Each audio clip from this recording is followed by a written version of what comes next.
We all think we know the Krusty Krab, right? It's just a happy little fast food joint where SpongeBob flips patties and Mr. Krabs counts his money. But what if I told you that the Krusty Krab is hiding something way darker than we ever imagined? What if the entire restaurant is built on a lie that's been staring us in the face for over 20 years? Okay, so let's start with the obvious question. Why is it called the Krusty Krab? I mean, Mr. Krabs owns it, sure, but the name isn't the Krabs Place or Eugene's Eatery or anything like that. It's the Krusty Krab. And here's where things get weird. In the SpongeBob universe, we've seen plenty of restaurants named after what they serve or who owns them. The Chum Bucket serves chum. Simple, right? But the Krusty Krab, it's named Krusty. Like crusty. Like something old, deteriorating, and covered in barnacles.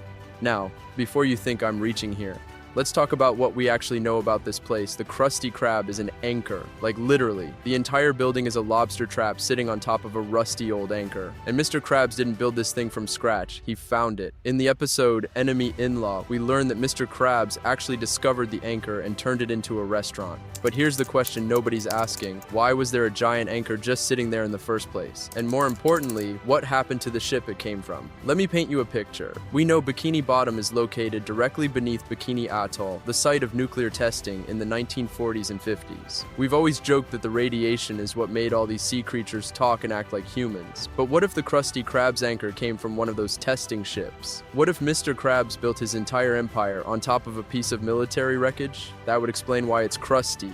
It's literally covered in decades of rust and radiation. And think about the timeline here. Mr. Krabs served in the Navy, right? We know this from multiple episodes. He's got his sailor talk, his naval background, and in Midlife Crustacean, we see photos of him in his Navy days. What if Mr. Krabs didn't just stumble upon this anchor? What if he knew exactly what it was? What if he was there during the nuclear tests, saw what happened to Bikini Atoll, and realized that the radiation created something valuable, something he could exploit?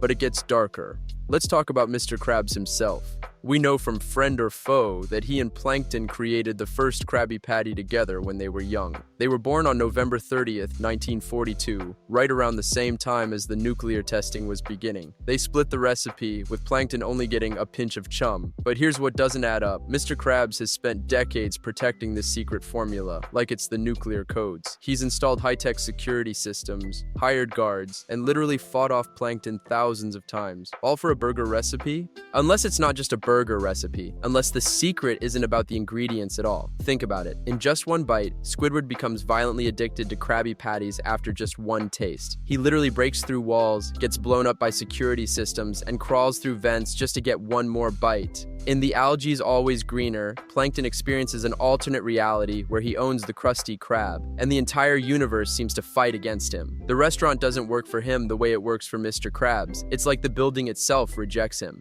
In Born Again Krabs, Mr. Krabs literally sells SpongeBob's soul for 62 cents. But when the Flying Dutchman comes to collect, Mr. Krabs only cares about getting his dime back, not SpongeBob, the dime. The Krusty Krab isn't just a restaurant, it's Mr. Krabs' entire existence. He doesn't just work there, he obsesses over it. He dreams about it. He lives there in some episodes, sleeping in his office, never leaving. In Squeaky Boots, he has a complete psychological breakdown over a pair of boots. In Jellyfish Hunter, he's willing to essentially torture jellyfish to extinction just to sell more patties. This isn't normal business behavior. This is an addiction, an obsession, like he's protecting something much bigger than a fast food joint. Now let's talk about the employees. SpongeBob has been working at the Krusty Krab for over 20 years in our time, and in the show's timeline, he's been there for who knows how long, and in all that time, he's never gotten a raise. In Squid on Strike, we learn that Mr. Krabs actually charges SpongeBob and Squidward for existing. He makes them pay for their uniforms, their spatulas, breathing his air, standing around, even for just being there. SpongeBob literally owes Mr. Krabs money for the privilege of working at the Krusty Krab, but SpongeBob doesn't care. In fact, he's ecstatic to be there.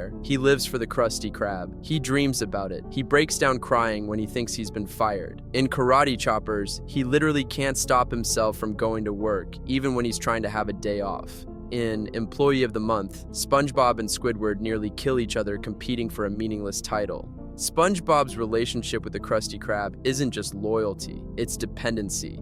It's like he's been conditioned to need it, like the restaurant has gotten into his brain and won't let go. And then there's Squidward. Squidward hates the Krusty Krab, he hates Mr. Krabs, he hates SpongeBob, he hates the customers. He's made it abundantly clear that working there is his personal hell. In nearly every episode, he's miserable, complaining, watching the clock, counting the seconds until he can leave. So why doesn't he just quit?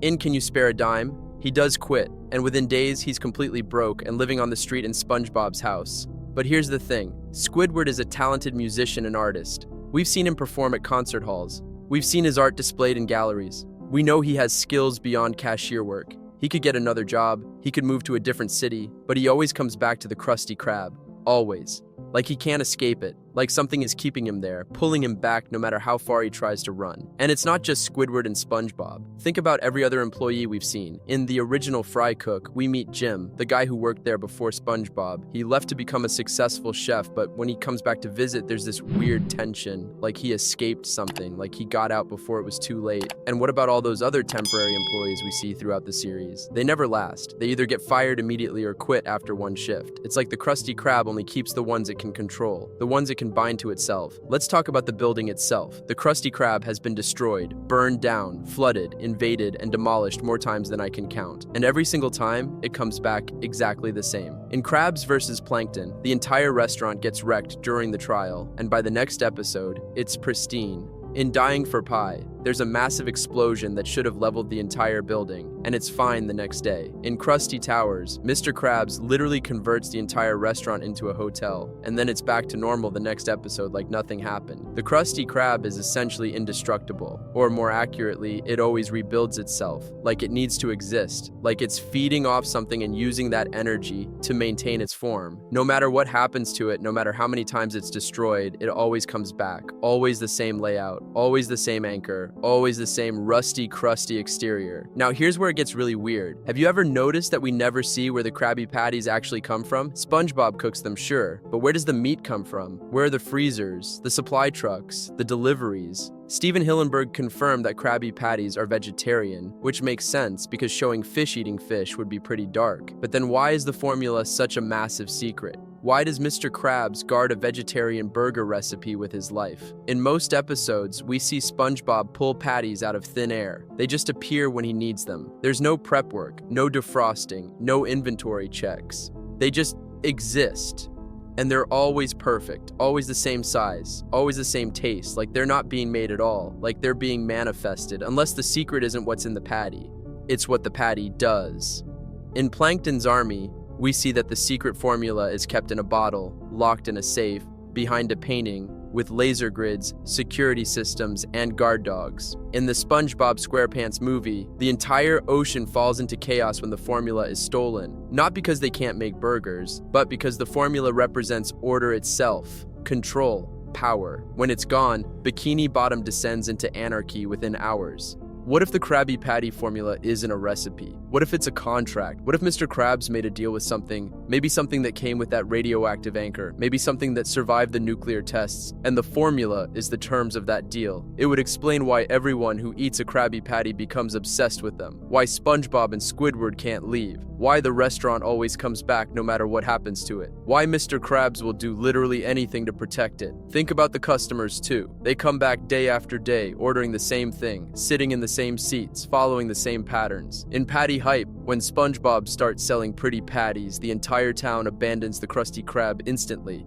But the moment those pretty patties cause problems, everyone comes crawling back. They need the Krabby Patty. They can't function without it. The Krusty Krab isn't just feeding Bikini Bottom, it's feeding off Bikini Bottom. And here's the final piece that makes this theory really click. In Born Again Krabs, Mr. Krabs literally goes to the afterlife and meets the Flying Dutchman. He's shown a future where the Krusty Krab is gone and Mr. Krabs is tormented for eternity. The Dutchman makes it clear that Mr. Krabs' fate is tied to his greed, to his obsession with money and the restaurant. But when he's given a second chance at life, when he's literally pulled back from death itself, what does he do? He goes right back to being greedy, right back to exploiting SpongeBob and Squidward, right back to serving Krabby Patties. Because he can't stop, even after seeing what awaits him in the afterlife. afterlife. Even after being given a chance to change, he can't break free. He's bound to it, just like everyone else. The Krusty Krab owns him just as much as he owns it, and maybe that's the scariest part of all. Mr. Krabs isn't the villain here. He's a victim too. Whatever deal he made, whatever force he tapped into when he found that anchor and created that formula, it's got its hooks in him deeper than anyone. He's just as trapped as SpongeBob and Squidward. The only difference is, he's had longer to accept it, to embrace it, to let it consume him completely. The Krusty Krab isn't a restaurant. It's a trap, a cage, a parasite that's been feeding off Bikini Bottom for decades, growing stronger with every Krabby Patty sold, binding more victims to itself with every bite. And we've all been watching it happen for over 20 years, laughing at the jokes, humming the theme song, never once questioning why we keep coming back for more. But hey,